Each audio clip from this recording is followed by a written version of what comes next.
Hi,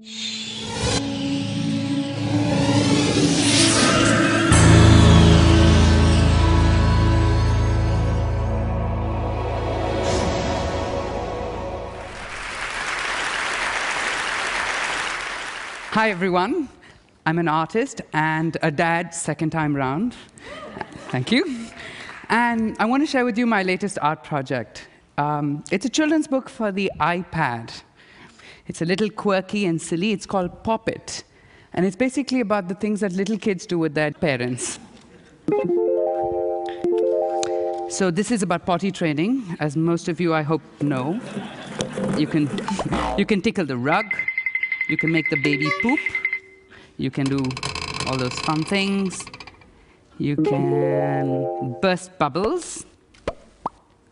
You can draw, as everyone should. But, you know, I have a problem with children's books. I think they're full of propaganda. At least an Indian trying to get one of these American books in Park Slope, forget it. It's not the way I was brought up. So I said, I'm going to counter this with my own propaganda. If you notice carefully, it's a homosexual couple bringing up a child. You don't like it? Shake it. And you have a lesbian couple. Shake it, and you have a heterosexual couple. You know, I don't even believe in the concept of an ideal family. I have to tell you about my childhood. I went to this very proper Christian school taught by nuns, fathers, brothers, sisters. Basically, I was brought up to be a good Samaritan, and I am. And then I'd go at the end of the day to a traditional Hindu house, which is probably the only Hindu house in a predominantly Islamic neighborhood. Basically, I celebrated every religious function. In fact, when there was a wedding in our neighborhood, all of us would paint our houses for the wedding. I remember we cried profusely when the little goats we played with in the summer became biryani. We all had to fast during Ramzan. It was a very beautiful time. But I must say, I'll never forget when I was 13 years old, this happened. Babri Masjid, which is one of the most beautiful mosques in India, built by King Babur, I think in the 16th century, was demolished by Hindu activists. This caused major riots in my city, and for the first time, I was affected by this communal unrest.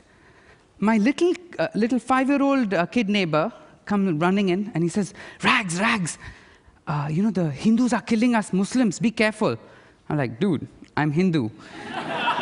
He's like, "Oh!" You know, my work is inspired by events such as this. Even in my gallery shows, I try and revisit historic events like Babri Masjid, distill only its emotional residue, and image my own life. Imagine history being taught differently. Remember that children's book where you shake and the sexuality of the parents change? I have another idea. It's a children's book about Indian independence, very patriotic. But when you shake it, you get Pakistan's perspective. Shake it again, and you get the British perspective. You know, you have to separate fact from bias, right?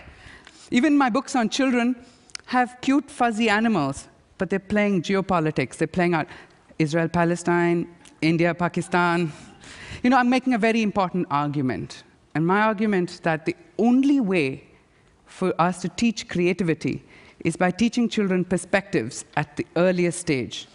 After all, children's books are manuals on parenting, so you better give them children's books that teach them perspectives. And conversely, only when you teach perspectives will a child be able to imagine and put themselves in the shoes of someone who is different from them.